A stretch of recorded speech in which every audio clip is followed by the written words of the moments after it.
Sa gitna ng napakalawak na Pacific Ocean, may isang bansang sobrang liit. Kapag napabilis ang takbo mo, baka malagpasan mo nang hindi mo namamalayan.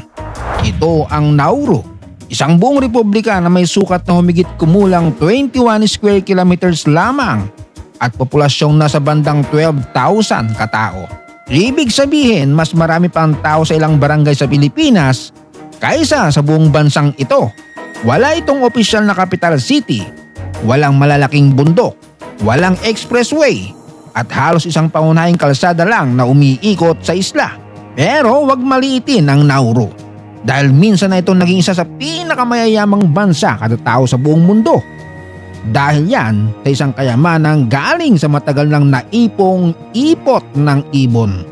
O bossing, habang tayo galit kapag may ipot sa bubong ng kotse, sila yumaman bilang bansa. Ang problema, parang sahod, pagkatapos ng payday sale, mabilis ding nawala.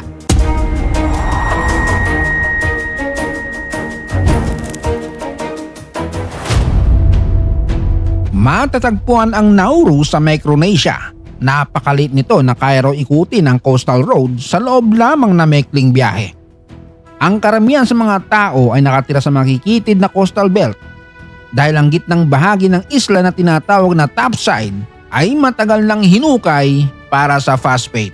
Ang opisina ng gobyerno ay matatagpuan sa distrito ng Yaren, kaya madalas itong ituring na parang kapital. Pero teknikal na usapan, walang opisyal na kabisera ang Nauru. Kaya kapag may nagtanong, ano ang kapital ng Nauru, ang tamang sagot, Wale. Parang relasyon yung 5 taon, walang label, pero alam ng buong barangay kung ano kayo. Napapalibutan din ang isla ng coral reef. Maganda itong tingnan, pero naging mahirap gumawa ng tradisyonal na malalim na seaport. Bago dumating ang mga dayuhan, matagal lang naninirahan sa Nauru ang mga katutubong Nauruan na may sariling kultura, wika, angkan at tradisyon. Noong 1798, nakita ito ng British Sea Captain na si John Fern at tinawag na Pleasant Island dahil sa ganda ng lugar at mabuting pagtanggap ng mga residente. Siyempre, classic explorer move. May pangalan na ang lugar pero papalitan din dahil bagong dating si Boss. Pagsapit ng 1888, naging kolonya ito ng Germany pagkatapos ng unang digmaang pandaigdig.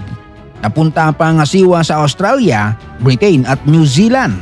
Noong ikalawang digmaang pandaigdig naman, sinakop ito ng Japan. Maraming Nauruan ang sapilitang ipinatapon sa truk na ngayon ay bahagi ng Micronesia upang magtrabaho at marami sa kanila ang hindi na nakabalik ng buhay. Kaya kahit maliit ang Nauru, hindi maliit ang pinagdaanan nitong hirap. Noong January 31, 1968, nakamit nito ang kalayaan. Sa wakas, matapos pagpasapasahan na parang group project na walang gustong akuin, naging sarili na nitong bansa ang Nauru. Ngayon, heto na ang dahilan kung bakit sumikat ang Nauru. Sa loob ng libu-libong taon, dumapo at dumumi ang napakaraming seabirds sa isla. Ang kailang dumi o guano ay humalo sa coral limestone at kalaunan ay naging mataas na kalidad ng phosphate. Ginagamit ang phosphate sa paggawa ng fertilizer. Sa madaling salita, ang ipot ng ibon sa Nauru ang tumulong magpataba ng mga bukirin sa ibang bansa. Isang pambihirang supply chain. Ibon ng producer, Nauru ang warehouse, magsasaka ang customer. Nagsimula ang malawakang pagmimina noong unang bahagi ng 1900s. Ngunit sa loob ng maraming dekada, malaking bahagi ng kita at pakinabang ay napunta sa mga dayuhang namamahala sa industriya. Pagkatapos ng independence, napunta rin sa mga Nauruan ang kontrol sa pagmimina.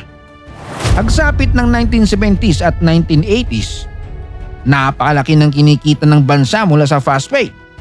Nagkaroon ng libreng serbisyo, trabaho sa gobyerno, pamumuhunan sa ibang bansa, at mataas na pamantayan ng pamumuhay. Para silang nanalo sa loto pero ang winning ticket ay nakabaon sa lupa. Ang kaso, hindi walang katapusan ang phosphate.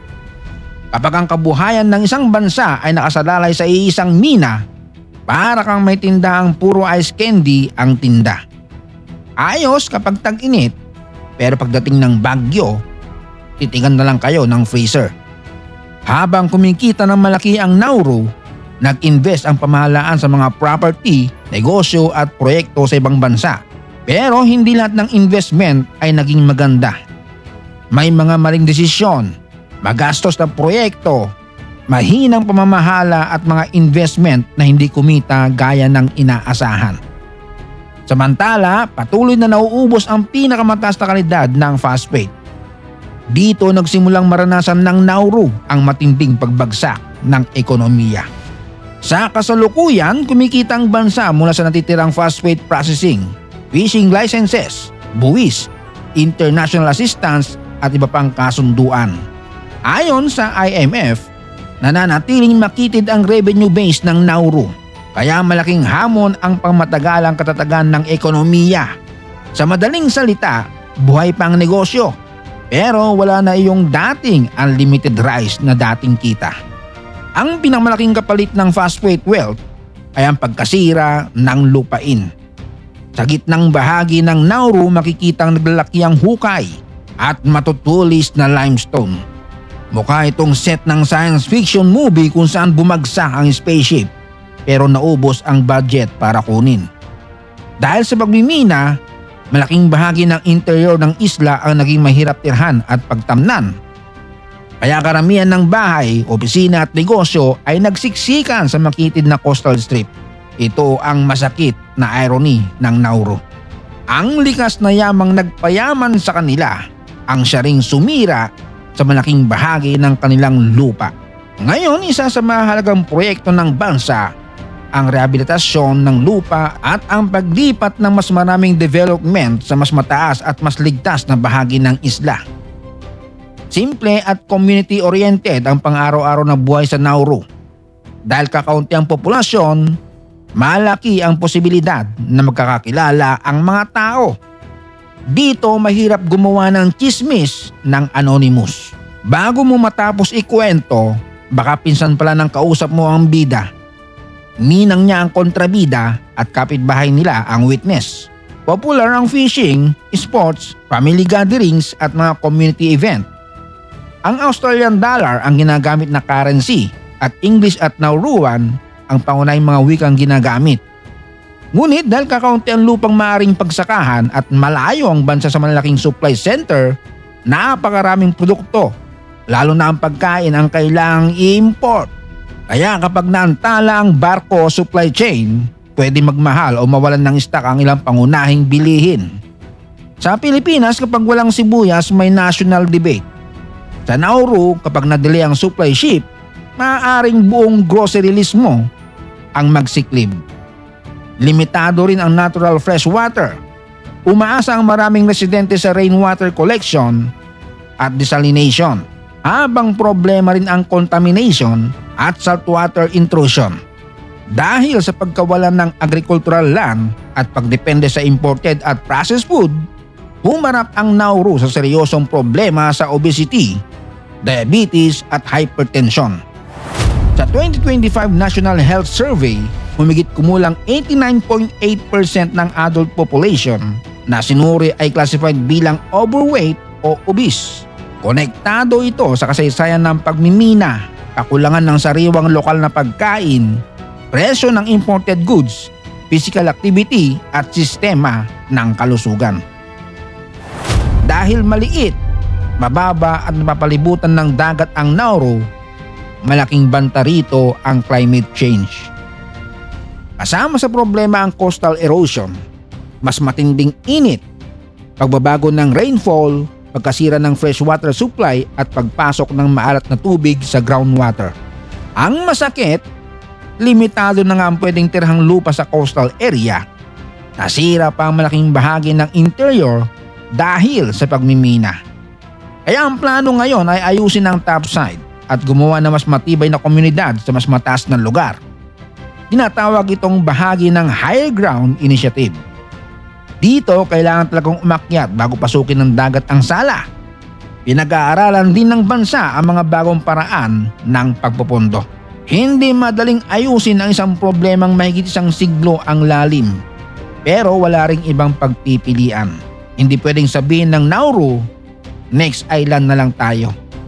Dahil bansa nila yon, bahay nila yon, kasaysayan nila yon. Ang Nauru ay kwento ng isang maliit na bansang biglang yumaman dahil sa likas na yaman. Ngunit hindi nakapaghanda ng tuluyang maubos ito. Kwento rin ito ng colonialism, maling investment, environmental destruction, imported food, public health crisis at climate change. Pero higit sa lahat, kwento ito ng mga taong nananatiling nakatayo kahit halos hinukay na ang mismong lupang kinakatayuan nila. Ang aral, hindi porke marami kang pera ngayon, secured ka na habang buhay. Ang yaman na walang maayos na plano ay parang isang kalderong kanin sa reunion. Akala mo marami hanggang dumating ang mga pinsan mong may dalang plastic container. At tandaan, kapag hindi mo inalagaan ang lupa, tubig at likas na yaman, darating ang panahon na kahit marami kang pera, wala ka ng ligtas na lugar kung saan mo ito gagastusin. Ako si Tito Jones TV at ito ang Nauru, ang bansang pinayaman ng ipot ng ibon. Pero muntik maubos dahil nilipad din ang pera. Kaya i-like, i-share, i-follow at mag-subscribe.